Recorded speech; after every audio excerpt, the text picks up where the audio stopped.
Detroit, Michigan, 1962. The architects at the office of Minoru Yamasaki and Associates are feverishly working the hours away. A dizzying aroma of cigarettes and coffee envelops the studio. Draftsmen sit at their battle stations and arm themselves with the tools of the trade. Pencils, paper, French curves, and India ink are used to flesh out their ideas. Elsewhere, model makers bring those vellum dreams to life. It's common practice for architectural firms to create models of their projects. MYA goes a step further. They create scaled mock-ups of the surrounding areas as well to get an idea of how their structures will affect the rest of the city. And these aren't tabletop affairs either. The painstaking recreations can measure up to 7 feet tall. While a laborious process, this extra attention is what sets their office apart from the others. And who's the conductor of this orchestra? None other than the man himself, Minoru Yamasaki, or Yama, as he's known by the others. Idling in his office isn't his style. He'd rather stand in the trenches alongside his soldiers. Yama's energy is infectious. He's bouncing from station to station, giving feedback on sketches, assisting with models, and ensuring that everything is running smoothly. His enthusiasm is all the more impressive when you consider that he dedicates up to 16 hours a day to the practice. For him, architecture isn't just a living, it's his life. Someone hands him a letter as he makes the rounds through the office. He expects it to be from a nearby client, though the sender's address reveals his surprise. It isn't from Detroit or Michigan for that matter. Instead, it came from New York. Richard Sullivan, an executive from the Port of New York Authority, sent the correspondence. Yamasaki's office had caught their attention, and they wanted to know if they'd be willing to work on a trade center in the Manhattan area. The idea certainly intrigued him, but there was one problem. Sullivan's memo listed an estimated cost of $280 million. Yamasaki's eyebrows rose. That number hinted at a project of monumental proportions. Adjusted for inflation, that would equate to just under $2.8 billion in 2023. It would be a difficult undertaking for even the world's largest firms. For MYA, an office that employed just 55 people, it would have been nigh impossible. There was only one possible reason for this. It had to be a typo. A secretary probably put an extra zero at the end of the estimate as they were typing the letter out.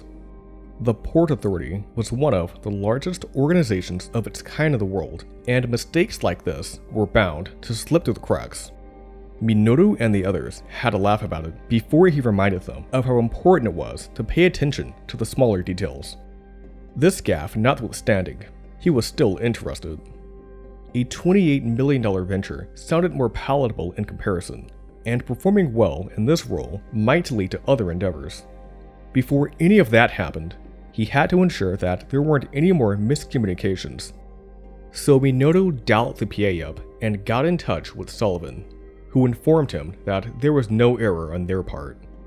Hundreds of millions of dollars were at play, and they were putting their faith into a firm that had designed just one other true skyscraper in its entire existence. What really mystified him was the fact that the PA was based in New York City, possibly the high-rise capital of the world. Surely, there was a company out there with the manpower and expertise to take on a job like that. Minoru aired out his concerns, but Sullivan was undeterred. He urged the architect to meet with Port Authority officials in the Big Apple. He agreed, though only as a formality. He didn't actually believe he'd land the job. The interview went better than he was expecting, and while he began to look at the project through a more optimistic lens, he still wasn't sure about his chances. Sometime later, Minoru received a phone call from Austin J. Tobin, the PA's executive director. He had good news. MYA had been selected to design the trade center. He was ecstatic. Parties weren't anything new for them, and that night would be one to remember. He also couldn't help but ask himself one question. Why me?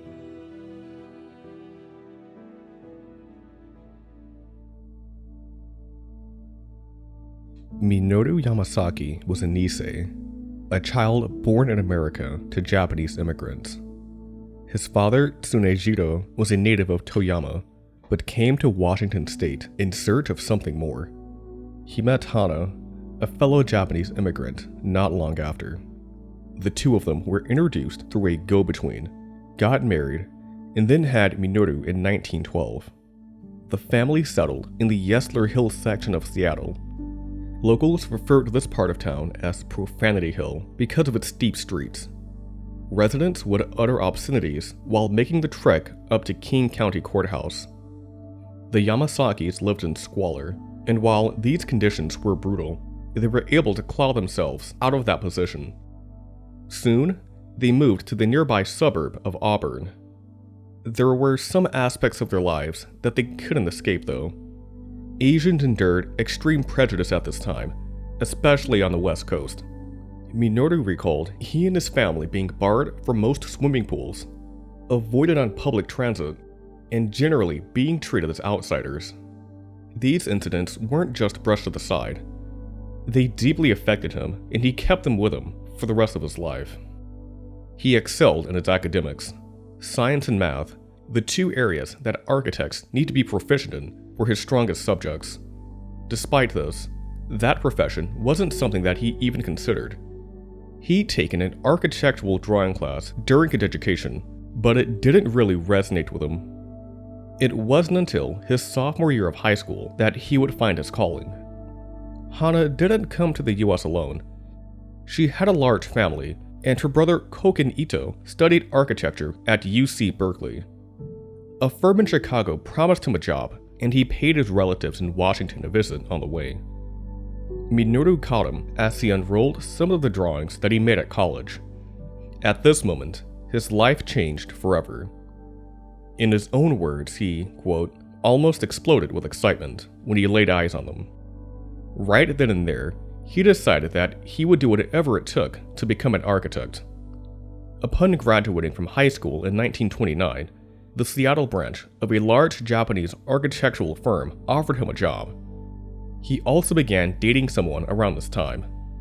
Taking the company up on the offer would have given him the independence that he so desperately craved. Tsunejiro saw both of these as distractions. He insisted that Minoru turn down the job, break up with his girlfriend, and devote all of his attention to his studies. This was the catalyst for a nights-long argument. Minoru finally relented. In his autobiography, he says that this was the only serious dispute that the two of them had. While he was reluctant to change his plans at the time, he came to appreciate how firm his father was at that moment. He had a rather difficult time finding his footing during his early goings at the University of Washington. The curriculum in his freshman year wasn't too dissimilar from what he experienced during his senior year of high school. It wasn't until his sophomore year that doubt began to take root. Drawing and sculpture were areas of weakness. He recalled making a quote-unquote incredibly stupid clay model of the university seal for one of his courses. He was subsequently placed at the bottom of the class and even came close to flunking out. Improving his craft became a major priority. He took a series of watercolor classes and turned in so many paintings in his first year that he received an A in the following semester despite only turning in one assignment. The instructor reasoned that Minoru had turned in enough pieces to make up for the difference. Strangely enough, his greatest struggle was probably architecture itself. He knew next to nothing about the process, and classes dedicated to designing buildings were especially challenging. At one point, he seriously considered abandoning his dreams of becoming an architect and pursuing engineering. While he was certain that he'd thrive in that field, he couldn't quite bring himself to change majors. Minoru, unsure of what to do, confided with Professor Lionel Preece.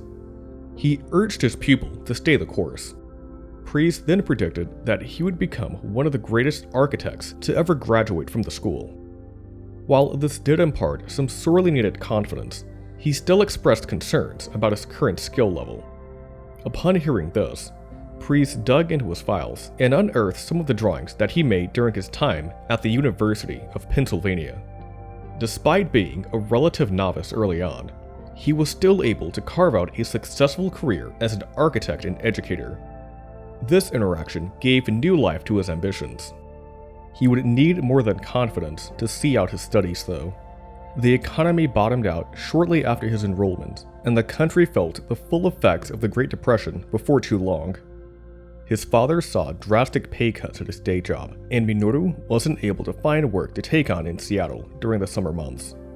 He had little choice but to toil away at the fish canneries in Alaska. He made the trip every summer that he was in school, aside from 1933. Cannery staff earned a base salary of $50 a month. The first part of their excursion saw them prepping the facility for operations. During this phase, workers endured 66-hour work weeks and earned just 17 cents an hour. Overtime pay increased to 25 cents an hour in the following months when the canning season kicked off, though they also had to clock an absurd 126 hours a week. Poor working conditions only added to their exhaustion. Accidents were rampant throughout the plant, and medical services were virtually non-existent. Workers routinely lost fingers in the butchering machines. Minoru nearly joined them, which certainly would have spelled an end to his dreams. It was a miserable experience, though he could at least take solace in the fact that there was a light at the end of the tunnel. For many of his co-workers, this was it. He remained determined to complete his education, and in 1934, he finally earned his degree. A chance to work for his uncle in Japan was on the table. Most people in his situation probably would have taken him up on it during those trying times. Instead, Minoru opted to forge his own path and move clear across the country to New York City.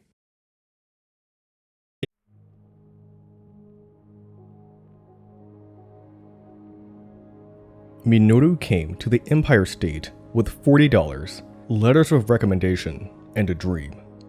The harsh reality was that he was trying to find a job during one of the worst economic downturns in history. Architecture firms were hit especially hard by the Depression, and many of them were struggling to stay afloat. A career in architecture would have to wait. He took a job wrapping fine china at a Japanese importing company to buy time until an opportunity emerged. Minoru also pursued a master's degree at New York University and took up watercolor classes to sharpen his skills. This led to a stint as a part-time instructor. He wasn't sure if he would make a good teacher, but the experience would benefit him when he would start his own practice years down the road. It was a disheartening experience in the moment, though. The weeks faded into months, and Minoru felt as though he wasn't making any progress. Little did he know, he was actually closer to his goal than he thought. 2 years into his tenure at NYU, a student asked for his assistance on a project. They worked for architect Francis Keeley, who himself was collaborating with the firm Trowbridge and Livingston on drawings for the Oregon State Capitol building. It had recently burned down, and a nationwide competition to help rebuild it was ongoing. Minoru took some vacation time from his dish wrapping job and spent 2 months in total passionately working on the project. Roughly 100 other firms submitted bids, but the office that Minoru worked with won out. Upon the venture's conclusion, he found himself wrapping dishes once again. He also left NYU without a degree so that he could devote more attention to finding a full-time architecture job. Keeley came into the picture once again and offered him a position as a designer draftsman. At the same time, the importing firm wanted to send him to Japan so that he could train as a Chinaware designer or an administrator.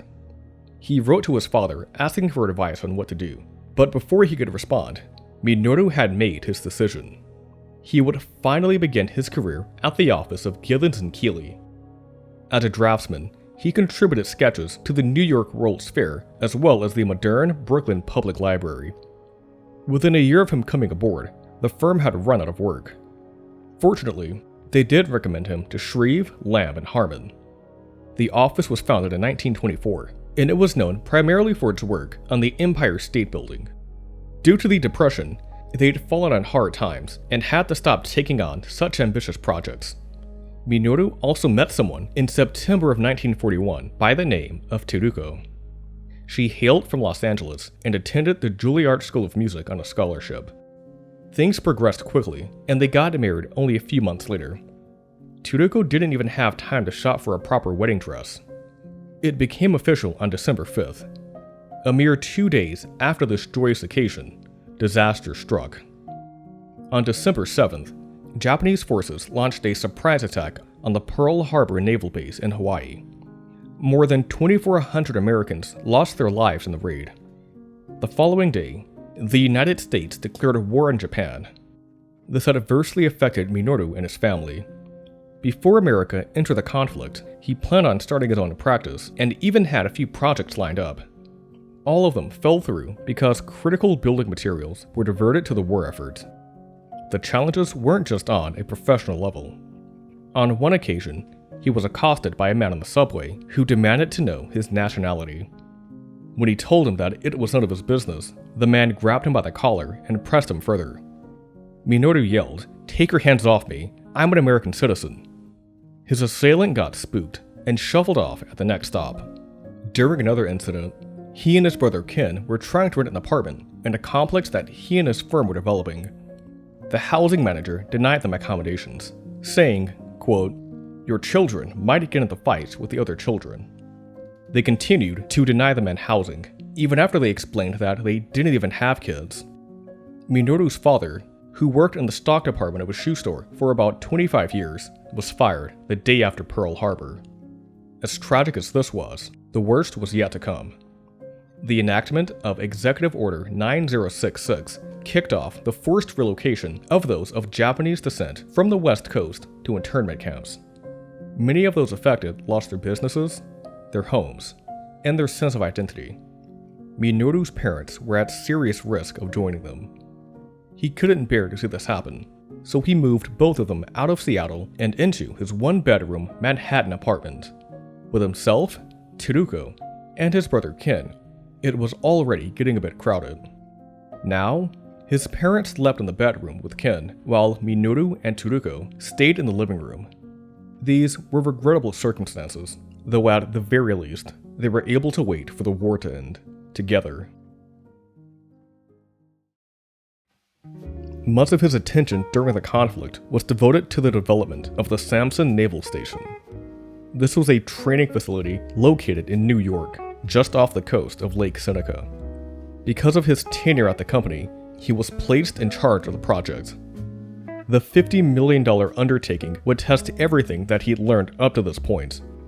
He and his team were charged with creating about 10 buildings from scratch, and because it was a rush job, the whole thing needed to be completed in about 5 months. Construction of the facility went off without a hitch, but work dried up at the firm following its completion. Minoru began designing a housing complex for a time, but then he was forced into an unpaid 2-week vacation.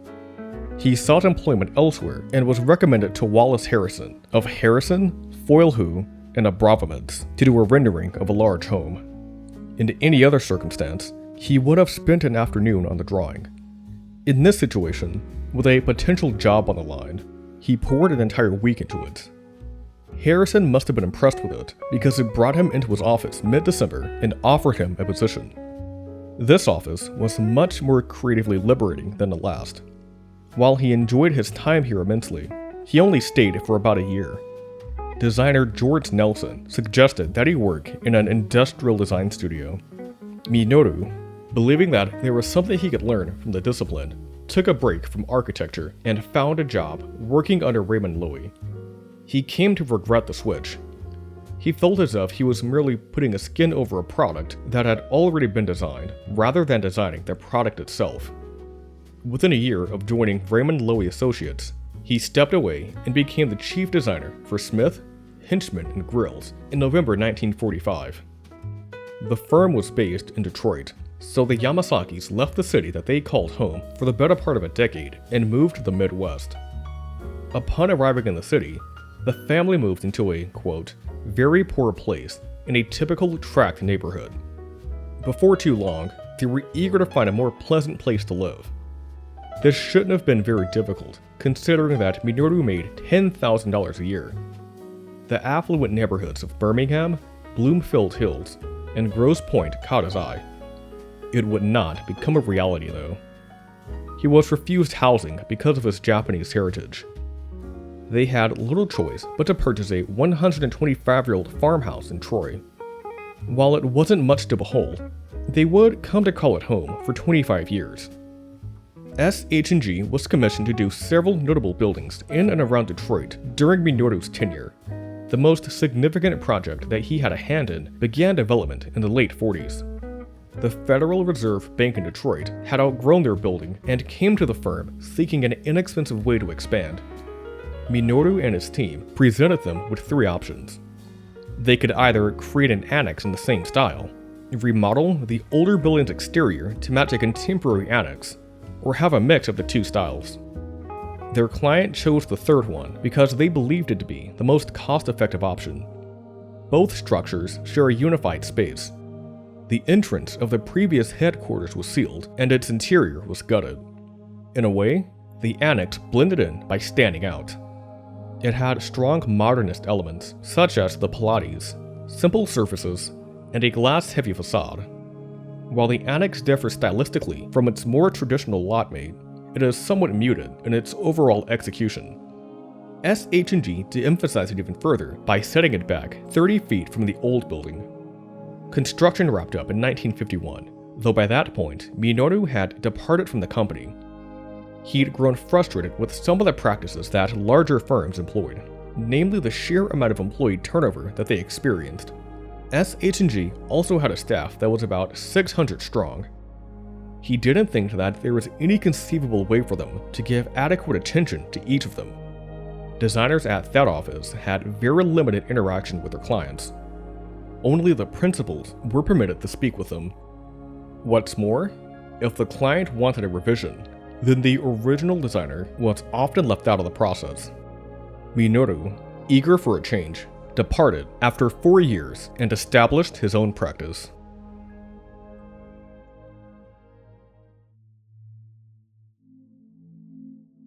He actually went into business with two other members of SG&H. Joseph W. Leinweber had been with the company since 1922 and had worked his way up to the position of vice president. George Hellmuth studied architecture at Washington University in St. Louis, as well as in France. He returned to Missouri and found it difficult to find work at a private firm. He was employed by the city of St. Louis before heading off to SG&H in Michigan. Not one, but two offices would be established bearing their names. Leinweber, Yamasaki, and Hellmuth, henceforth LYH, would operate out of Detroit. Meanwhile, Hellmuth, Yamasaki, and Leinweber, henceforth HYL, was based in St. Louis. Hellmuth still had connections in the city, and they would prove invaluable in helping them secure their first projects in that region. Minoru would serve as the chief designer for both offices and commute between the two whenever needed.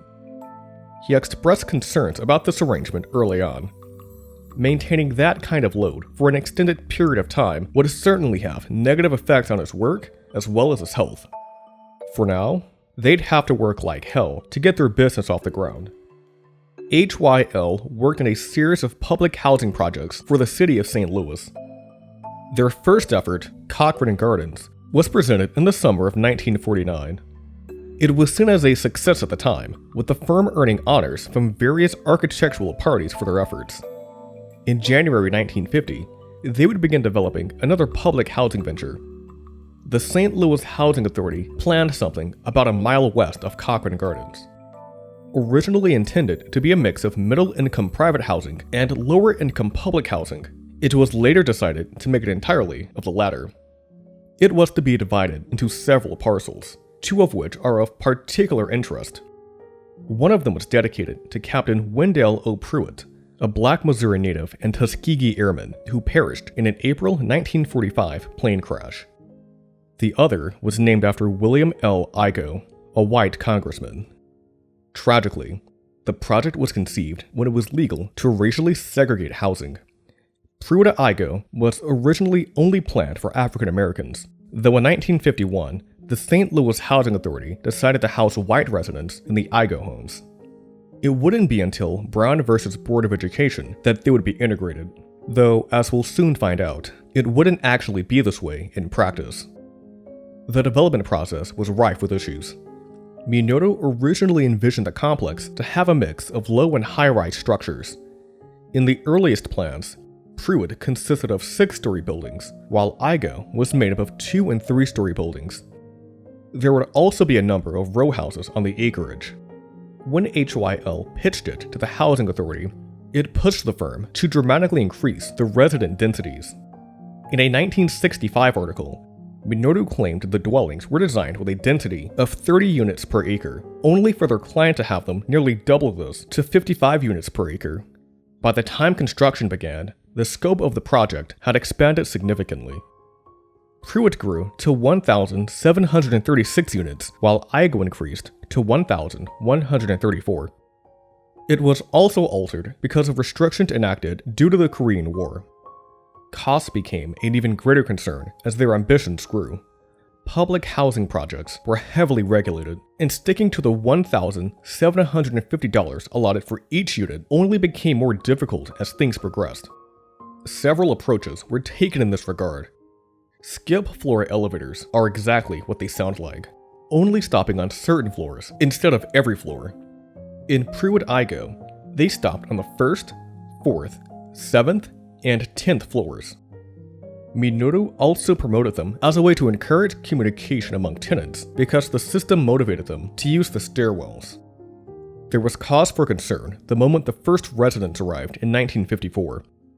Although its construction was funded by the government, the maintenance and upkeep depended entirely on tenant rent. St. Louis lost about half of its population during the 50s and 60s, which didn't bode well for Pruitt Igo's long-term outlook. The site reached a peak occupancy of 91% in 1957, and that number rapidly declined from there. Soon enough, they were unable to carry out critical repairs and maintenance. This issue was made even worse by the building's poor overall build quality. White flight also played a role in its downfall. The majority of those leaving the city were white residents moving to the suburbs.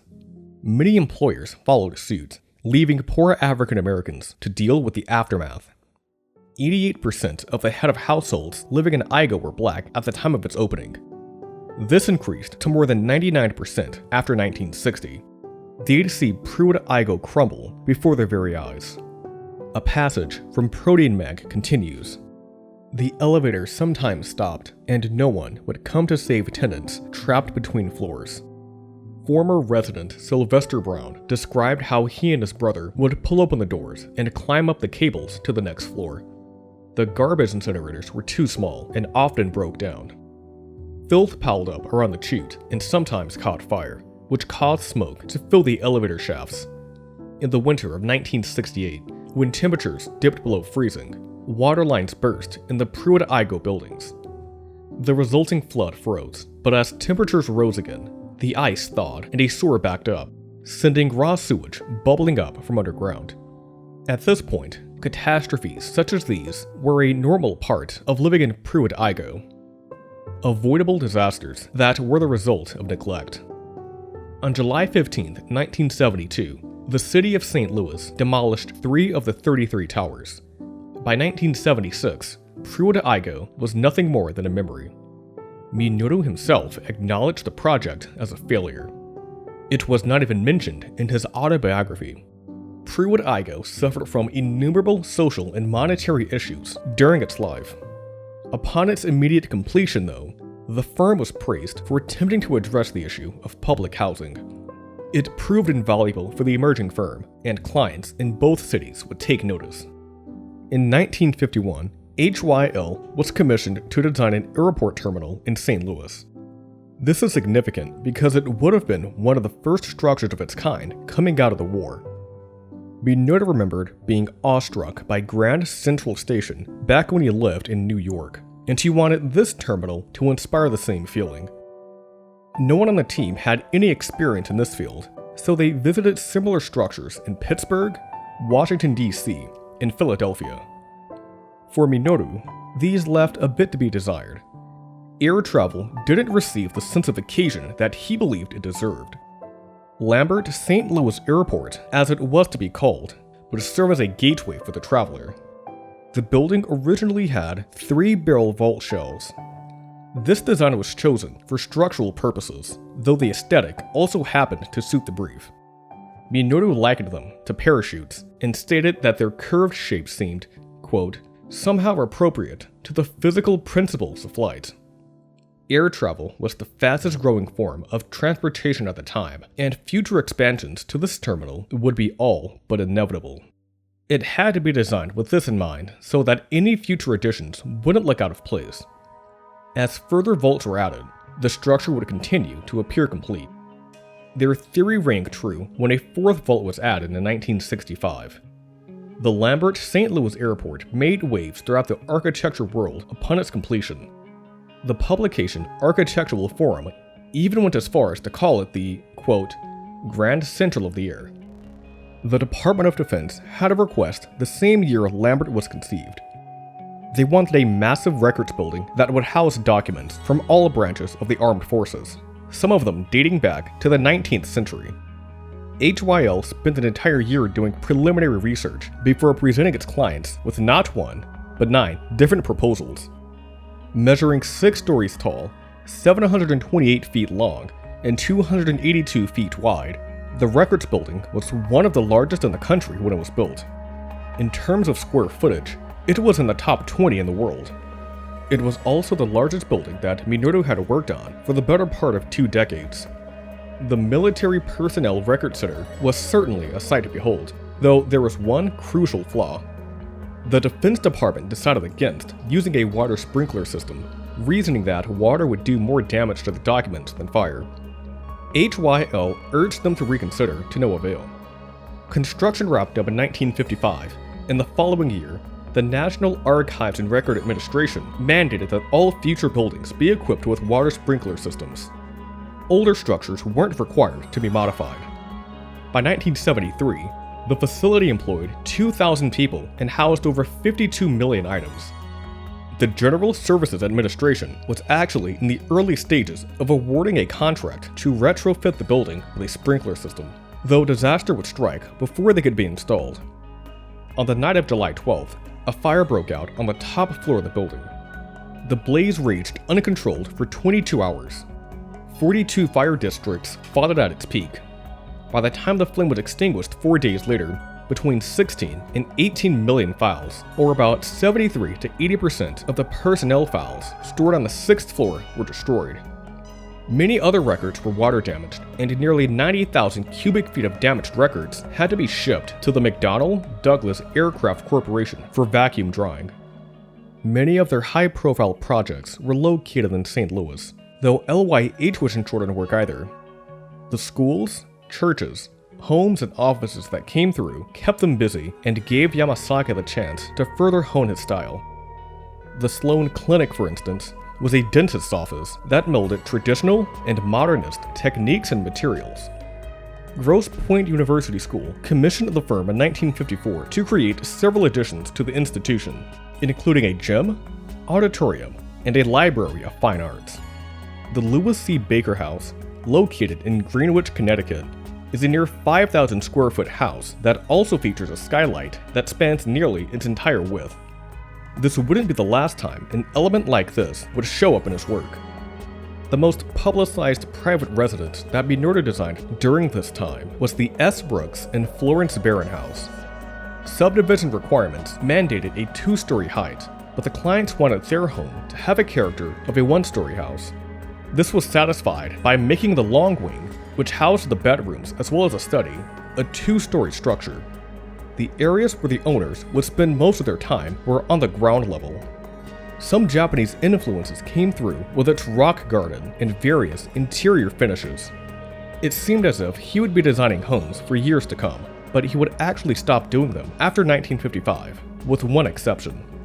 In a matter of about 5 years, Hellmuth, Yamasaki, and Leinweber had turned their firm into a force to be reckoned with.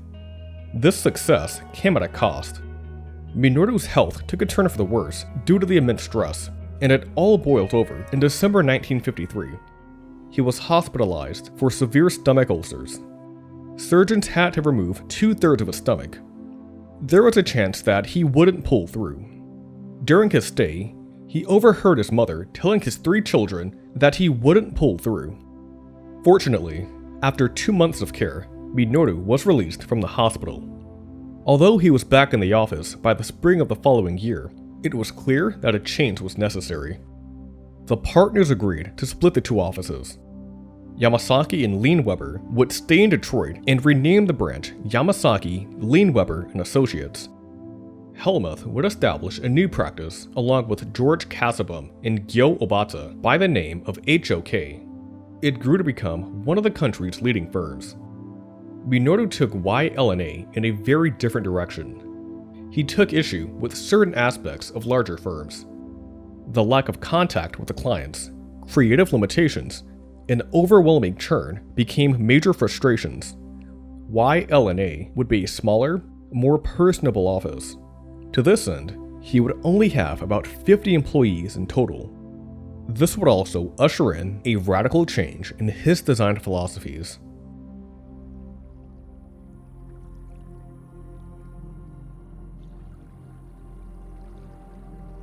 Minoru was contacted by the Architectural Advisory Committee of the U.S. State Department Foreign Advisory Committee, which offered him the chance to design a consulate complex in Kobe, Japan. His family had been there previously in 1933 to see relatives, though this time he would be more observant of the country's architecture. He recalled an experience when he was visiting a Ginza restaurant. While admiring its interior, he noticed his friend motioning to open a soji screen. Minoru thought the city commotion would have ruined the mood. Instead of being greeted with telephone poles and crowded streets, he laid eyes on an exquisitely detailed garden. The outside had a way of enhancing the experience of the inside. It was a dynamic that he had yet to encounter at that level. Visits to Koshoji and the Katsura Imperial Villa inspired similar feelings. Japanese architecture also influenced how he perceived scale. In his autobiography, he says that one is never overwhelmed by a traditional Japanese structure. He believed that this could transfer to other buildings as well. To do this, architects would have to use factors such as landscaping, color, artwork, and texture to their advantage. The consulate project afforded him the ability to travel to other countries. Paris, Milan, New Delhi, and Hong Kong were just a few of the cities that he visited. He laid eyes on Gothic cathedrals, Indian palaces, and Renaissance plazas, though the two landmarks that moved him the most were the Piazza San Marco in Italy and the Taj Mahal in India. From these experiences came a valuable lesson. He said, "Our technology today has brought chaos. We have speed, traffic, congestion, and restlessness. We need a place to put our lives in balance. Architecture is a good place for those. When people go into good buildings, there should be serenity and delight." The US Kobe consulate, completed in 1955, gave him the chance to put these lessons to good use. It called for administrative offices, staff apartments, and servants' quarters. Minoru separated these functions and surrounded them around a garden with a pond, scattered rocks, and trees. The site was also somewhat isolated from the rest of the city through the use of an enclosing wall. All of the buildings were also raised off the ground. This was done mainly as a response to potential flooding and earthquakes, though Minoru also thought that it gave it a quote-unquote Japanese look. The consulate served as the foundation for these newfound principles.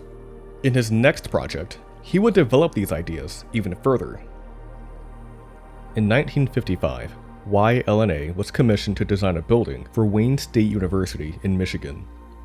The school worked on a memorial to Tracy and Catherine Whitney McGregor. The two of them dedicated their lives to local and national charitable causes. WSU and the McGregor Foundation initially planned on immortalizing their legacies with a fountain in Detroit, but ultimately decided on a community conference center on the college's campus. Yamasaki completed the first drawing in the spring of 1955, and by May of the following year, the project was officially approved. The McGregor Conference Center was meant to serve three purposes. Firstly, it was to be a memorial. It was also intended to be a point where the university and the town would interact. Lastly, it was designed to serve as a gateway to the university, in both a physical and spiritual sense. Its unusual appearance also aids in this purpose. It calls attention to itself because it looks so different from the surrounding buildings. Like the consulate building, the conference center would use water to its advantage.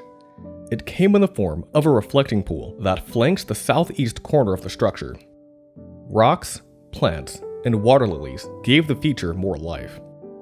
3 islands rose to the surface, and on the platform stood a number of sculptures. The Nymph and the Faun, an installation designed by Italian artist Giacomo Manzu, is located on the island directly south of the building. On the one west of it is Ikebana 2, a sculpture by Michael Todd. Its name comes from the art of Japanese flower arranging and roughly translates to making flowers come alive. Perhaps Todd wanted to achieve a similar feeling with his welded steel sculpture. To the east of this island stands a cast iron reproduction of Georg Kolb's Assunta. The large metal doors, designed by D. Lee DeSalle, reinforce the triangle motif that is present elsewhere in the building. They aren't completely solid, though. There's a depth to the pattern, and visitors can actually peer through to see part of a skylight. Yamasaki later told a reporter, "You don't see into the building right away. There's a moment of mystery, then you open them, and you see everything." Its interior is dominated by a massive skylight that unifies the entire space. The diamond pattern here ties everything else together. Yamasaki recalled a time when he was touring the building with an administrator. Their eyes were drawn up through the open space to the skylight above. Yamasaki replied, "I meant, when you walk into this building, for you to do what you have just done. What is inside of you is supposed to reach up. Inside of this building, you are meant to reach for the sky." The atrium also uses the sun to its advantage. Light filters through the glass, creating an equally stunning pattern on the ground. The distinctive pillarwork on the exterior carries over into the interior, further bolstering its cohesion. Wayne State wanted Yamasaki to design more buildings for the campus, and while he believed it would be more beneficial if the school hired different architects, he did create 3 more structures. The College of Education building came in 1961. Its pattern isn't very far removed from the one in the conference center, though it is flatter in execution. This, combined with its increased size, makes the building feel a bit overpowering in comparison. Both the Helen L. DeRoy Auditorium and Mayor and Anna Prentice building were constructed in 1964. Minoru's WSU projects are perhaps the most successful structures of this part of his career. Another landmark Yamasaki design was commissioned in 1955. Reynolds Metal Company wanted the firm to create a headquarters for its local sales office in the Great Lakes region. It would be within close proximity to the Detroit 3 automakers. Reynolds wanted to show its potential clients the advantages and flexibility of aluminum. Using the material in a creative way throughout the building was critical. This was achieved through the use of a rather peculiar screen placed around the building. It was comprised of gold anodized aluminum rings that measured 10.5 inches in diameter and 2.5 inches in depth. Above 7 feet, the rings extend to 14 inches deep to facilitate increased shading. This building, like a few of his others, is supported by thin pilates. Unlike those buildings, the ones in the Reynolds office were blacked out so as to not draw attention from the screen. Aluminum was also used in the structure as well as for several pieces of furniture. Minoru had worked on many types of structures, though he had yet to design a true skyscraper. This changed in 1958 when the Michigan Consolidated Gas Company requested his services. It sought to centralize all of its operations into a single location in the downtown area. During the development process, he handed company president Ralph McElvany a list of buildings to study as models of corporate headquarters. It included the Seagram Building, 666 Fifth Avenue, and the Corning Glass Building. Many of the surrounding buildings used marble to achieve a sleek, modern exterior. Minoru wanted a similar look for the gas company building. Marble was prohibitively expensive, so he opted to use concrete. This was something that he didn't have very much experience with.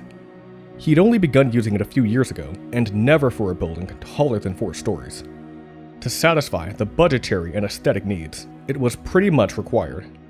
Its windows would also be a break from the norm.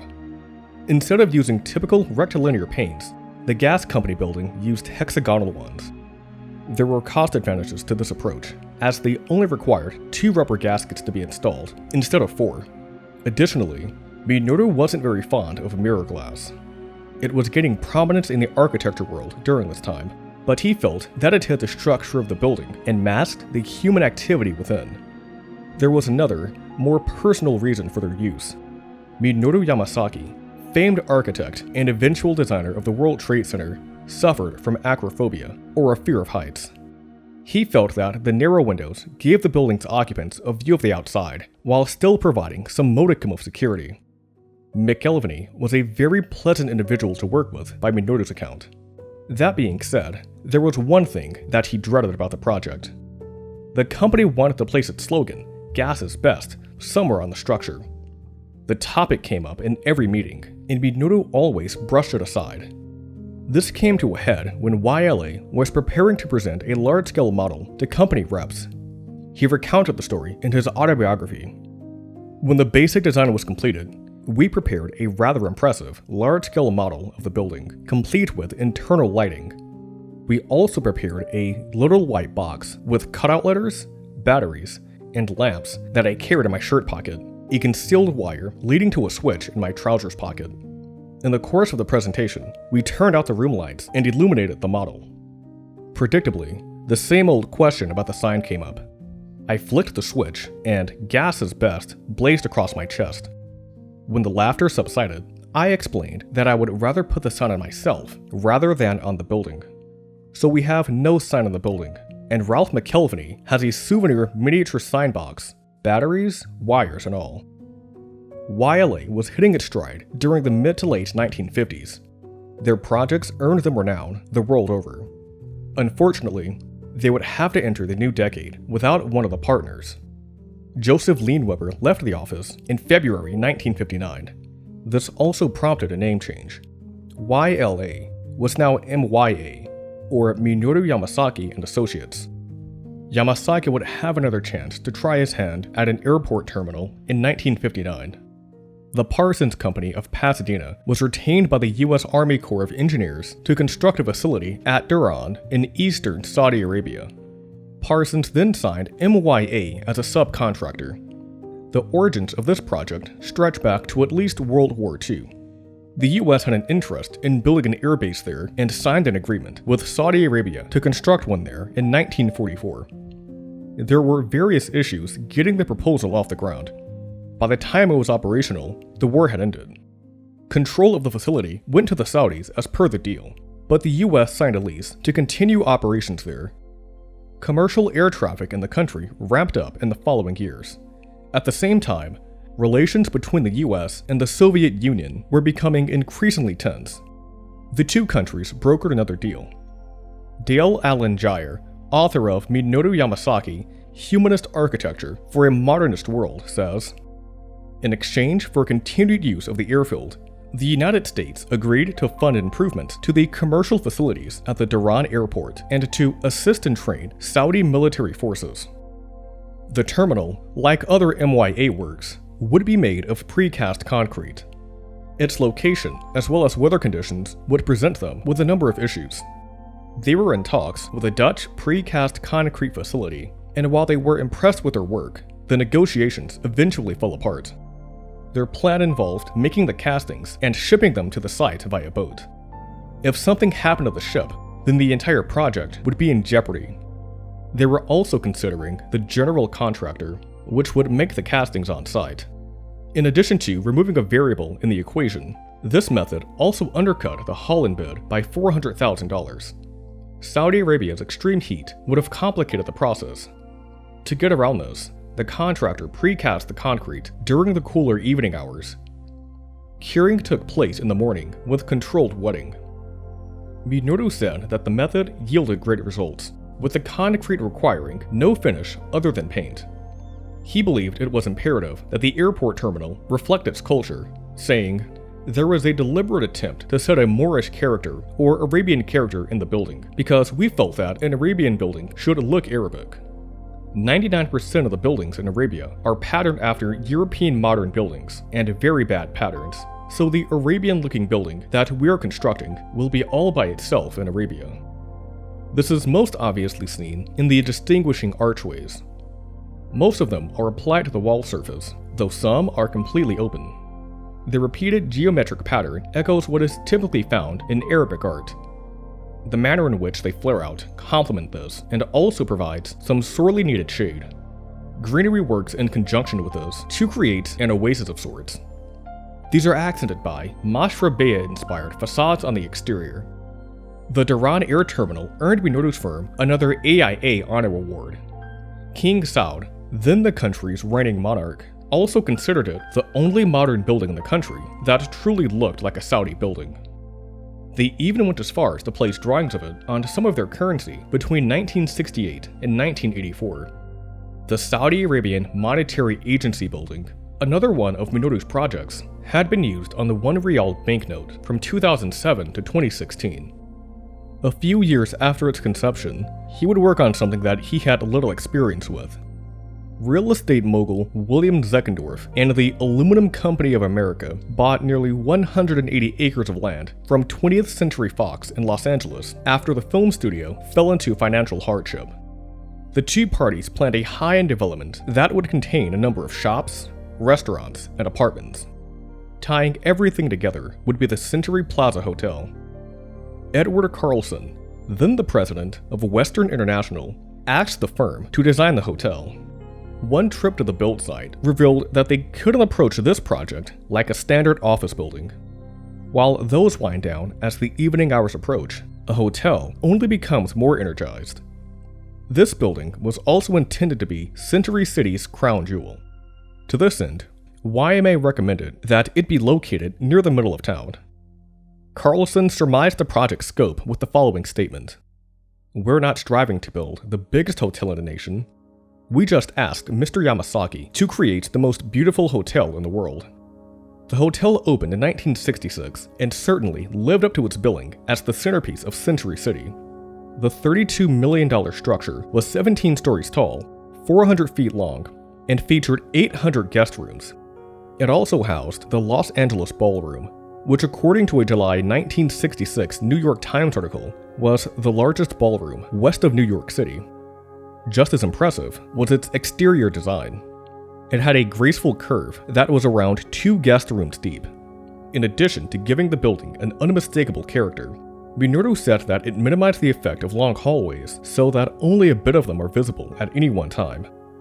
The balconies create a striking facade that adds to the hotel's dynamism, especially when viewed from an angle. For as impressive as it looks in daylight, it is even more stunning at night. It can be broken into 3 sections. Strong illumination near the lobby hints at the excitement at the ground level. Dimmer light at the top of each balcony unifies the body of the structure. Lastly, the roof features an arced lighting feature that frames the structure and further emphasizes its curved design. Even in the dead of night, the Century Plaza Hotel embodies the spirit of the City of Angels. Minoru had one more surprise in store for Los Angeles, but we'll save that one for later. Late in April 1959, his office began work on an exhibit at the World Agriculture Fair in New Delhi.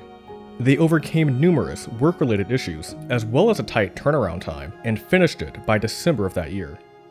It was very well received, with Life magazine calling it one of the most successful foreign exhibits that the US has ever built.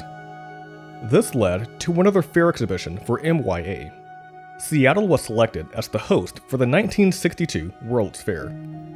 Minoru was an obvious choice for the job because of the New Delhi Pavilion and the fact that it was his hometown.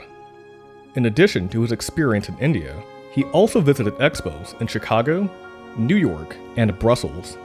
At each of those events, he noticed that the architects were going bigger and bigger to outdo each other, to less than stellar results. One experience did stand out from the others, though. The Swedish pavilion at the 1939 New York World's Fair appealed to him because it wasn't jockeying with the other stands for the spotlight. It was designed around a small garden courtyard, and he found himself going there to escape from the commotion of the fair. He wanted to take a similar approach with his new project. They originally wanted to build a 110-foot building at the entranceway, but changed course after learning about the 605-foot Space Needle.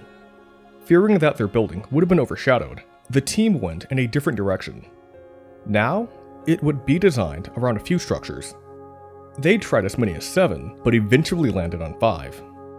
A few weeks before the show opened, a pamphlet was handed out stating that the towers represented the 5 basic laws of science. Minoru maintained that the idea had never even crossed his mind. The courtyard breaks up a massive reflecting pool that also has 8 fountains rising from its surface. From a bird's eye view, they resemble water lilies. Precast concrete was used to create the 5 structures. An elaborate arch arrangement adds some visual drama and defines the Science Center's 2-level arcade. The project received rave reviews and further cemented Minoru Yamasaki's status as one of the prominent architects of the day. It also led to the creation of relationships that would prove critical as his career reached its crescendo. He came into contact with Worthington, Skilling, Hell, and Jackson, a Seattle-based engineering firm that would work with him on many of his projects going forward. The Science Pavilion also caught the eye of Port Authority executive Guy F. Tazzoli, who wrote Minoru's name down on a short list of potential candidates to design the World Trade Center.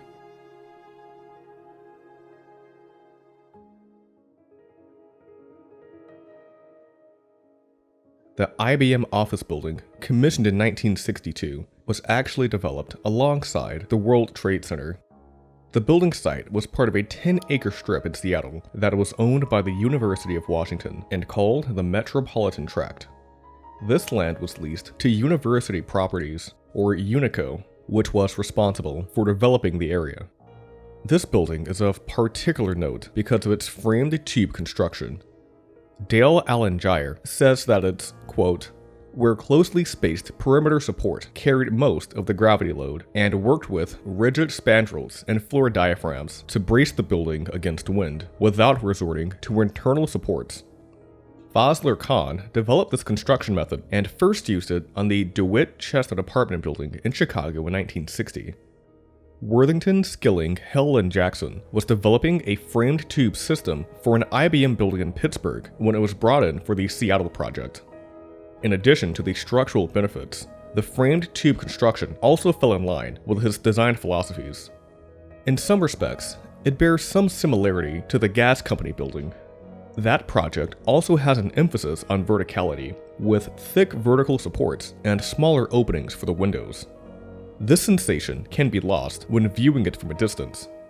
Its horizontal lines are just as prominent, and the smaller lines fade out of view. In this regard, the IBM office building is a bit more successful. 4.5-inch steel pipe columns are placed just 28 inches apart from center to center. They're also sheathed in a layer of precast concrete that adds a bit of depth. The horizontal spandrels can also be made out, but they're overpowered by the columns. Lastly, they allowed MYA to use narrow, acrophobia-reducing windows. The columns don't travel all the way to the ground. Instead, they meet marble-clad steel arches with openings measuring 37 feet, 4 inches high. By doing this, they're able to provide easy access to the building. This project serves as a great primer for the World Trade Center. I've actually made an entire video covering the political background of the Twin Towers, as well as a few of its major players. It is by no means required to understand the next section, though if you want a bit more context, then you can watch it by clicking the card in the upper right-hand corner of your screen, or following the link in the description. David Rockefeller and the Port Authority, the two driving forces behind the Trade Center, brought in an advisory board to assist with the project. Wallace K. Harrison ran his own firm and helped design such structures as the Time and Life Building and the Rockefeller Center. He also oversaw the design and construction of the United Nations headquarters. Gordon Bunshaft was a partner in SOM. His most notable work up to this point was Lever House, though he also designed the Manufacturers Trust Company Building and the Chase Manhattan Bank Building. The final member of this committee was Edward Durrell Stone.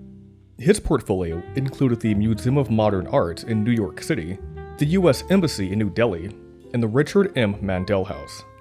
Their work would be supervised by Richard Adler, a former Port Authority architect and planner. A proposal was shown to the governors of New York and New Jersey, but the plan was put on ice due to a dispute between the two states. Upon its resolution, the committee was brought back to continue development of the model. The PA didn't like how it was shaping up and ordered revisions. Adler said that the other 3 architects had their own proposal and wanted him to step aside. Because of this, he requested that they be removed from the project. By late spring 1962, Adler and the committee were out of the picture. The PA would have to find a new architect.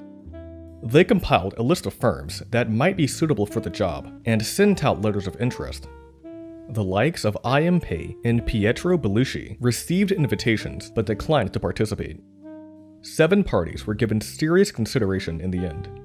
They were as follows: Carson, London and Shaw, Welton Beckett and Associates, Walter Gropius and the Architects Collective, Philip Johnson, Kahn and Jacobs, Kelly and Grusin, and Minoru Yamasaki and Associates. The remaining offices would have to go through a gauntlet if they wanted the project. The Port Authority wanted a creative, capable, and communicative firm that would give the Trade Center ample attention. A team of PA architects would be dispatched to the practice's existing works and speak to former clients. Building owners were asked why they chose the firm in question, if they were satisfied with their work, whether there were delays in the design process, if it was on budget, and whether or not they'd recommend the architect. Inspectors also turned the buildings upside down in their search for shortcomings and faults. Candidates would wrap things up by submitting letters describing their approach and outlining their credentials.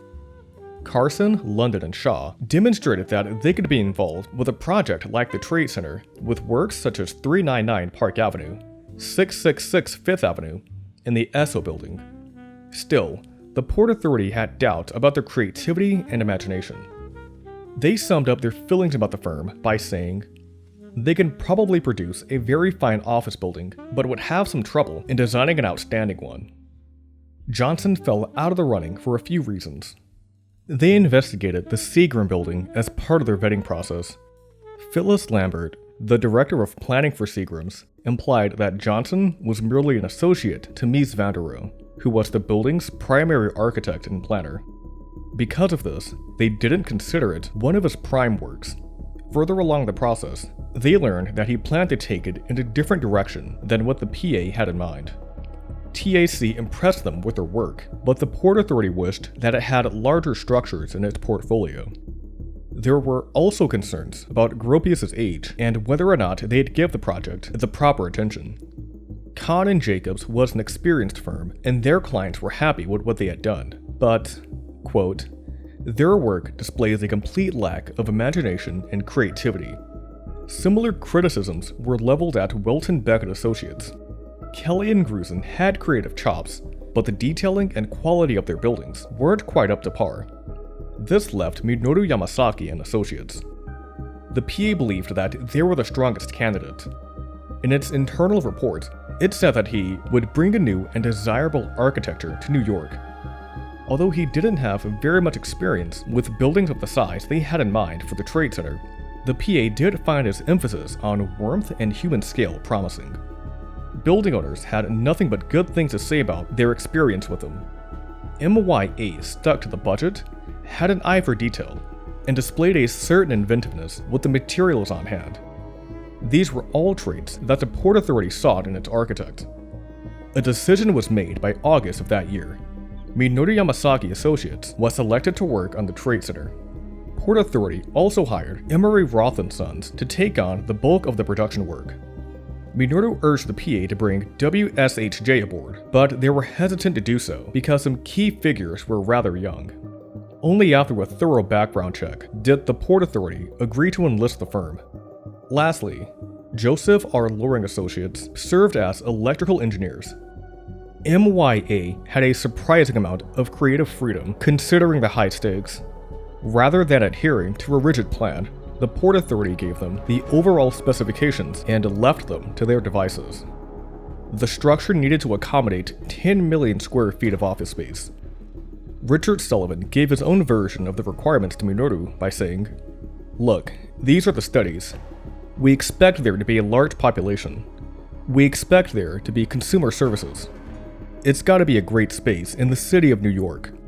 Whatever MYA came up with also needed to integrate with the sprawling public transit infrastructure systems in both New York and New Jersey." With that, the firm got to work. They constructed a mock-up of the building site and the surrounding area to better visualize the relationship between the trade center and the rest of the city. The open-ended nature of the assignment allowed them to experiment with a variety of layouts. These ranged from a single rectangular tower to a collection of 14 structures encircling a courtyard of sorts. A single building wouldn't have been able to house the required square footage, while several would have taken too much space from the plaza. It wasn't until around the 40th iteration that they settled on the 2-tower configuration. Around 60 more models were made as they refined their idea. These varied in size and shape, but they settled on 2 identical, rectangular towers in the southwest corner of the lot. At this stage in the process, they envisioned them measuring between 80 and 90 stories tall. While these would have been gargantuan structures, they wouldn't have been the tallest in the world. That wasn't much of a priority at this stage. Minoru also believed that their height wouldn't have had much effect on how people perceived them. I had long felt that it doesn't really matter how high you go up. What really matters to people using buildings is their scale at or near the ground. He went on to say that one becomes as comfortable standing next to a 100-story building as one 40 stories high. The width of the streets in the city tends to limit the vision of the passerby, and it is only the first-time visitor who cranes his neck to see the top of the higher buildings. Like the IBM office building, the towers would utilize a framed tube structure. In this application, the columns were 10 inches deep when measured to the windows. The ribs provided shading for the glass, which helped keep the interior cool and increased energy efficiency. The towers were also 30% glass, which was considerably lower than conventional buildings. Reducing their use of the material saved on heating in the winter. The windows also played into Minoru's aesthetic sensibilities. He only felt comfortable with ceiling-to-floor windows if the width was narrower than his own shoulders. It was of such importance to him that he kept a full-scale model of the opening in his office. Malcolm P. Levy, the Port Authority engineer heading the project, was present one day. As a demonstration, Minoru shoved him into the window opening. His shoulders fit right into the gap. For all of its benefits, the frame tube construction presented them with one problem. The exterior supports were spaced just 40 inches apart, and if they were carried all the way to the bottom, then they would make entry and exit difficult. Whatever their solution was, needed to keep the towers structurally stable. A similar problem was encountered during the development of the IBM office building. They were able to get around this through the use of arched openings at its base. That building was only about 20 stories tall, and the towers were going to be more than 4 times that size. They would require a new fix. On the 3rd floor, the supports gave way to larger openings on the way to the bottom. These larger columns would be bisected by a horizontal spandrel. Early designs for the towers featured more elaborate patterns, though this was simplified as expenses became more concrete. In its final form, the 19 spandrels split into tridents, creating 54 beams that carry the structure's weight. They continued their path until the 110th floor, at which they break up into tridents. The pattern here resembles the one at the lobby level and ties the entire structure together. At last, the forks merge together against an aggressively chamfered corner. Minoru originally considered covering the buildings in a layer of stainless steel. These plans changed after an interaction with Alcoa chairman Fritz Close. He urged the architect to switch over to aluminum, though Minoru was reluctant to do so. To him, the silver color of the material was, quote-unquote, too cold. Instead of dropping the pitch, Close set that his company to adjust the metal's composition to give it a warmer color. After some time, he came up with some samples to show. Brown and pink shades were on the table, but he picked a silver finish that could reflect different shades of sunlight. Just as important to the World Trade Center was the surrounding plaza. The space would be humanized by trees, plants, water, and a sizable reflecting pool. What exactly would be contained in the plaza was experimented with. Yamasaki considered a number of tree arrangements and man-made installations. The surrounding buildings were intended to lessen the impact of the towers and also shield them from winds coming from the Hudson River on the west. His major inspiration for the overall layout was the Piazza San Marco in Venice, Italy. That structure features a mostly enclosed courtyard, a low arcade, and a prominent main building. 4 centuries after its construction, Piazza San Marco would inspire the layout of the World Trade Center. It was intended for business, though in keeping with his previous work, he also wanted it to be a place of serenity. The surrounding roads were widened to 3 times their original width aside from West Street to improve the flow of traffic. The sidewalks were also made larger to make pedestrian travel easier. He wanted to, quote, create an environment made totally for pedestrians and away from automobiles. An oasis, a paved garden where people can spend a few moments to relieve the tensions and monotonies of the usual working day. MYA presented its proposal to Austin Tobin and other Port Authority officials about 15 months after they had begun the design. The first version wouldn't be unveiled to the public until February 1964. The public's reception to this was rather positive. Ada Louise Huxtable, an architecture critic at the New York Times, stated that a bad design could have been a major civic catastrophe because of their overwhelming size and proportions. Instead, they were shaping up to be a civic ornament.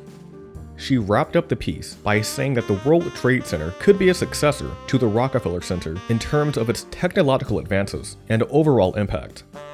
It was shaping up to be the most demanding project that he'd worked on in his career.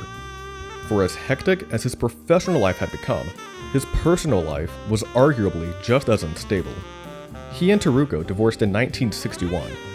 Minoru quickly remarried, though perhaps he tried to move on too quickly. Their union ended after only a few years. Soon after this, he met a woman during a trip to Japan and tied the knot with her. This third marriage was the shortest of them all. Minoru's health also continued to deteriorate. His drinking habits worsened as the stresses of the job increased, and he found himself in the hospital once again. This time, it was for seizures that put his life in danger. He underwent 4 operations in a matter of 5 months. When it was over, Minoru had lost 40 pounds and developed a serious morphine addiction. The Trade Center plan would change considerably after it was shown to the public. The Port Authority's desire to make the buildings the tallest in the world had fully manifested itself by then. Public relations officials hatched the idea during its earliest years, but shelved it during the interstate squabble. Talks picked back up after the project resumed, and during this stage of development, they were set on making it a reality. This also meant that focus would be taken away from the plaza. In the new plan, the wraparound structure was broken apart into separate buildings. They also took on a darker exterior finish, which further differentiated themselves from the tower and lessened their impact overall. Under certain conditions, they quite literally sat in their shadows. Shops and restaurants that were originally planned to be on the plaza were relocated to an underground concourse, and much of the greenery was removed. In its place were a number of sculptures. The central area was occupied by a spherical bronze sculpture and a 90-foot diameter fountain by Fritz Koenig. There was also a granite installation by Masayuki Nage, as well as a stainless steel work by James Rosati. While these changes placed greater attention on the building, they also altered the character of the Trade Center. Minoru defended these changes, saying, "I was afraid to build 110 stories, but it was the only way I could get the 5-acre plaza, which I wanted so badly. We intend to put benches in parks, but no trees because trees are at the periphery where we have indentations in the low buildings, so that you would keep the plaza open and clear, so that you could see the towers. Because if you put trees in front of the towers, then you won't see the towers." The opinion of the center from those within the industry soured over time. Wolf von Eckhart of the Washington Post previously called it a magnificent work of architecture and urban design. His thoughts on the work changed after the altered plan broke cover. His first reaction upon seeing it was, quote, shock. Viscerally felt shock. He called it a fearful instrument of herbicide that would be one of the ugliest buildings in the world. Ada Louise Huxtable remained a staunch defender of the project for a time. She argued that its detractors were opposed to it solely because of its immense size. The skyscrapers that people derided in the 1920s would be regarded as classics in the following decades. She predicted that it would be the same for the Trade Center. But even Huxtable turned on it. She remarked, "These are big buildings, but they are not great architecture." The windows also earned some of her ire. They, quote, destroyed the panoramic views available only from such tall structures. Minoru brushed criticisms like this aside, saying, "The purpose of the buildings is to have comfortable working areas and not to be observatories where one stares out of the window at the view all day long." Huxtable encapsulated the feelings of the wider architecture world by stating, quote, "The Port Authority has built the ultimate Disneyland fairy tale blockbuster. It is General Motors Gothic." This current iteration of the World Trade Center had been in the works since 1961, but due to a host of issues, construction didn't kick off until March of 1967. Before the crew could begin erecting the towers, the building site needed to be heavily modified. Manhattan's waterfront originally came to the current location of Greenwich Street. It had been extended west over the past 3.5 centuries. Half of the Trade Center's built site would be where the Hudson River used to be. Because the towers were so large, the Port Authority wanted to build upon the bedrock 65 feet below the surface. If they excavated just 3 feet into the ground, then they would hit water. The building site would extend from Greenwich Street to West Street and from Vesey to Liberty. The foundation box would measure about 800 feet by 400 feet. Pumping the water out of the area while the foundations were being built would have been very expensive and time-consuming. This method also would have drawn down the natural water level within a considerable distance of the Trade Center, threatening the stability of nearby buildings that were not built on rock. The Port Authority, contractors, and Yamasaki spent months trying to come up with a solution. No fewer than 10 approaches were tried and discarded. Martin Kapp, a structural engineer at the PA, found the answer while in Milan. There, he saw a subway system being built with a technique called the slurry wall method. In the book Twin Towers, The Life of New York City's World Trade Center, author Angus Kress Gillespie says that the process was almost completely new in the US. It had been used in Pennsylvania, quote, for the installation of a cutoff wall under a dam to stop the infiltration of water, but never in foundation work. The crew began by using a clamshell bucket to dig out a 3-foot wide trench around the site. It proceeded in 22-foot segments. The rock and dirt that were removed were replaced by a slurry. This was a mixture of water and bentonite clay that had roughly the same density as the material being taken out. It also swelled up to plug any holes along the sides. They were able to use this process right up until they reached the bedrock. After this, a 7-story tall steel cage was lowered into the slurry. Then the concrete was poured into the bottom of the trench. As the concrete came to the surface, the slurry was forced out. 152 of these sections had to be made to finish the wall. This part of construction took about 14 months to complete. Minoru claimed that the Port Authority saved at least $20 million by going with this approach and netted them 500,000 square feet of basement space per tower. Skyscrapers must dedicate a significant portion of their interior to elevator systems, and the issue is only worsened the taller the building is. Much of the business case for the Twin Towers was the sheer amount of office space that it would offer to businesses. Using a conventional system here likely would have had disastrous effects. The Port Authority and the Otis Elevator Company worked together for an alternative solution. This came in the form of the Sky Lobby system. Anthony W. Robbins, author of The World Trade Center, Classics of American Architecture, says that, quote, each tower is divided into 3 zones, entered at the 1st, 44th, and 78th floors. Very large express elevators traveling 1,700 feet per minute take passengers to the 44th or 78th floor sky lobbies, where they transfer to local elevator service. By having 3 sets of local-to-local elevators, 1 in each zone, each 110-story elevator shaft can accommodate not 1, but 3 local elevators, one serving the 1st through the 43rd stories, another serving the 44th through 77th stories, and a third serving the remainder. As a result, elevators take up only 5% of any floor. The express elevators were among the fastest in the world and could carry up to 55 passengers. The local elevators, meanwhile, had speeds of between 800 and 1200 feet per minute. With this system in place, the towers achieved 75% of usable space per floor rather than 62%, which was the highest mark seen in previous tall skyscraper designs. The sheer height of the towers presented some difficulties in terms of construction. Skyscrapers were typically put together with derricks mounted to the structure itself. These weren't without their drawbacks. They had to be lifted into position one floor at a time. The process usually took a day and a half. For buildings as large as these, it turned into a massive time sink. Crawling cranes came with their own issues. They could tip over and were normally limited to working on buildings less than their own height. This job called for a machine that could, among other things, quickly get into position, carry its own power, and be equipped with hydraulics. A crane like this did exist, though they wouldn't find it in New York City, New York State, or the United States of America. They'd look to Favelamords of Australia. Their machines were officially called the Faveco Standard 2700 crane, but because of its origins, it was simply referred to as the kangaroo crane. It was 120 feet high. The lower 80 feet of it were fitted to the elevator core. 4 cranes were used in the construction of the World Trade Center.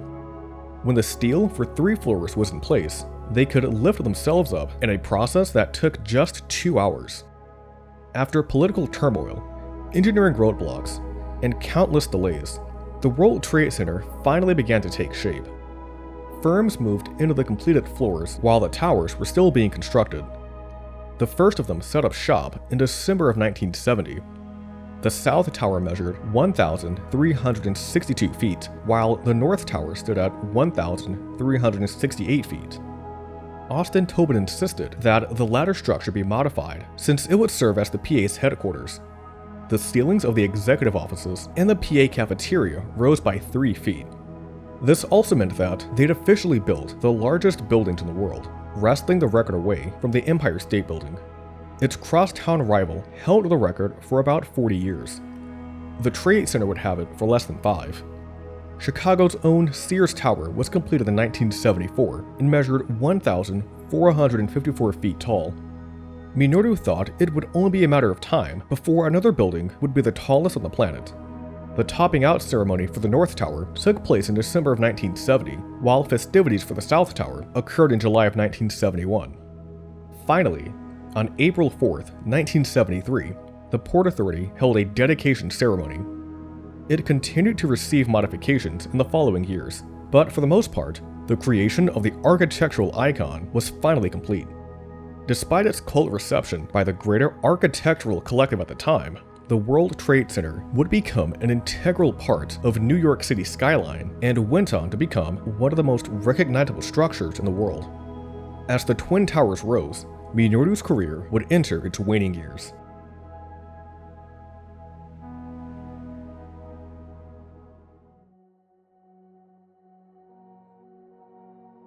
Minoru Yamasaki Associates took on a number of other skyscraper projects while the Trade Center was in development. The Manufacturers and Traders Trust Company building in Buffalo was commissioned in 1963. M&T executives flew to Detroit to meet with the office. After this, one of them told another that he, quote, saw no point in looking further, that this was our man. The company paid the $10,000 termination fee to the previous firm that they were working with and then signed a contract with MYA. The M&T Plaza building employed a slip-form construction method. Essentially, concrete was poured into a movable framework. For structures like this, the formwork moves vertically at a speed that allows the concrete to harden before it's moved. Workers were able to expedite the construction of the building significantly using this method. The side of the building that faces Washington Street features a large service core that spans the entire height of the building. It houses stairs, elevators, utility rooms, and service risers, and also serves as a critical structural component. The building opened on May 15, 1967. It measures 315 feet tall and contains 261,000 square feet of space. It bears some resemblance to the IBM office building. Whereas the arches in that building are rather large, the openings on the M&T building are much thinner and are accented by even smaller archways. They're also glassed in, making for a rather unique lobby area. They're covered in a layer of white Taconic marble. This contrasts with the Italian Verde antique marble that is used extensively on the first floor. It was done for more than style. M&T Bank used similar colors in its logo. The mullions above this section are cast in a marble aggregate, which Minoru says resists airborne soil. That wasn't the only project that came through during the Trade Center's development. MYA was designing a faculty building for Penn State at the time. Alcoa chairman Fritz Close was also a member of the university's board of trustees. As the Twin Towers were being constructed, he asked Minoru if his office had enough work. The architect wanted to take these talks further, but had to hold off for the moment because of a potential conflict of interest. It wasn't until Alcoa became fully invested in that project that the firm could engage with the company on other endeavors. Minoru learned that Alcoa planned a set of office towers that would complement the Century Plaza Hotel. In a letter concerning the Penn State facility, Minoru asked Fritz that his firm be placed near the bottom of the list for architects being considered for the project. The following day, he received a call from him telling him he'd give him the towers if he wanted them. It was to be the largest office building venture in the city, with 2.8 million square feet of office space and room for 6,000 cars. MYA also needed a design that would complement that of the Century Plaza Hotel. They worked on it for a few months, but couldn't come up with anything that fit the requirements. Yamasaki went to bed frustrated after another unsuccessful day at the office. In his dreams, he found the answer. 2 triangles rose from the ground and were arranged from point to point. They served as a contrast to the gracefully arched hotel and gave the Century City skyline a distinguishing element. He jumped out of his bed at 3 in the morning and sketched the idea out. After a more thorough investigation at the office, he decided to go with them. Construction on the Century Plaza Towers was completed in 1975. Each tower was held up by 3 large columns in the corner of each triangle and a powerful central core. Because of their unusual shape and angle, the occupants of either building aren't peering into the other when they look out of the window. They have an uninterrupted view of the outside. Nearly a decade after the completion of the IBM office building, MYA would once again work with Unico. The 2 parties worked with Seattle's National Bank of Commerce on plans for a tower building. Residents took issue with the project even from its initial stages. It called for the destruction of the White Henry Stewart building. They considered it a historic structure and felt that it was a vital part of the city's character. Minoru begged to differ. He said, as for saving the White Henry Stewart building for historical purposes, that would be a useless gesture because it had neither graceful proportions nor elegant materials. This building seems to be just one of those buildings that fills a block. Opponents also pointed to the new tower's brooding, intimidating appearance. It sat on an 11-story curved concrete support.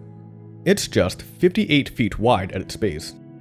This route was taken for a few reasons. It gave them more space at the ground level, which allowed for a much larger plaza. Construction costs were reduced, seismic resistance increased, and the dreaded canyon effect was alleviated somewhat. Densely packed urban settings can mimic the conditions of a canyon in that wind forces can be dramatically accelerated. This makes it difficult for pedestrians to open doors and can contribute to an unpleasant overall environment. Despite its advantages, the Rainier Bank Tower was not well received when it was completed in 1977. Seattleites referred to it as the Beaver Building because it looked like the lower portion had been chewed away. They also doubted its structural stability and feared that it would tip over. Paul Goldberger tore it to shreds in a March 1977 New York Times article. He argued that walking under it was easy for pedestrians, regardless of the firm's assurances, and this was despite Yamasaki's efforts to make an approachable, relaxed structure. Goldberger also said that it looked upside down. Instead of having its most unique element near the top of the structure where it could be seen on the skyline, the Rainier Bank Tower had it at the very bottom. Yamasaki designed several other skyscrapers during this stage of his career. The Bank of Oklahoma Tower in Tulsa bears a striking resemblance to the Twin Towers. A 2011 New York Times article states that the plan initially called for 2 smaller towers. When he showed the model to the head of the company that commissioned the project, the man quite literally picked up one of the towers and stacked it on top of the other. It also borrows from the IBM office building and the M&T Tower with its glassed-in arched base. The Federal Reserve Bank of Richmond, commissioned in 1971 and completed in 1978, is cut from a similar cloth. Here, the tower is held up by angular supports on each corner as well as a base in the middle. The chamfered edge columns also house windows of their own. These came from an interaction Minoru had with a tenant of the World Trade Center. They wondered if they could cut holes in the solid concrete for windows. While it wasn't possible to do it there because of structural concerns, it could be done for Richmond's Bank Tower. MYA also returned to the Middle East during this time. The Saudi Arabian Monetary Agency asked if they could design a headquarters for them in Riyadh. They couldn't take the project on because they were working on the Trade Center at the time. When the rep asked how long they would have to wait, Yamasaki responded 3 years. He thought they would have found another architect by then. Instead, they reached out to him once again after that period. He flew to Saudi Arabia to meet with them and learned that they had more work for them. Yamasaki knew that his firm couldn't take that much on and selected just 3 assignments: the head office, a regional airport, and the Royal Reception Pavilion at Jeddah Airport. The office was designed around a courtyard with a skylight lining its perimeter. It was a critical part of the building's character. Workers have to walk through the courtyard to get to the offices above ground or to the escalators to access the lower floors. The space is further enhanced by a large reflecting pool near the back of the lobby. Like the Dhahran Air Terminal, Yamasaki wanted to create an oasis in the country's arid climate. He also took the chance to reinforce its Arabic character. This was achieved through the use of a geometric pattern on the ceiling, as well as pillars that branch off in a manner similar to the frame tube structure of the World Trade Center. D. Lee DeSalle, the artist who worked on the doors of the McGregor Conference Center, also designed the large door and facade that is front and center of the building. Minoru fell out of favor within architectural circles during the mid to late 70s. While his star began to fade in a professional sense, his personal life returned to some sense of normalcy. He and Teruko reunited in 1969. Early in the following decade, they sold their Troy farmhouse to developers for significantly more than what they paid for it. The two of them then bought a lot in Bloomfield Hills, one of the neighborhoods that they were excluded from all those years ago. On that plot of land would be a house that saw him return to his roots in a way. It's larger than it appears on the outside. The 2-story house has nearly 7,000 square feet of space.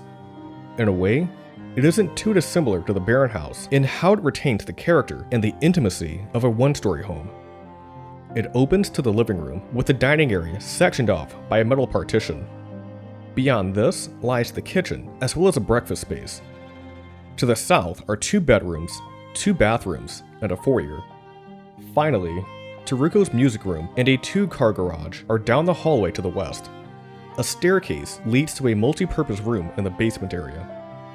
3 bedrooms, 2 bathrooms, and a furnace room are down here as well. For his own home, Minoru shied away from the ornamentation present in his work at the time and took on a more conventional, modernist approach. Landscaping, varied exterior materials, and floor-to-ceiling windows are used to balance out the structure's harsh edges. It sits in a forested area, and Crest Lake lies due east of the house.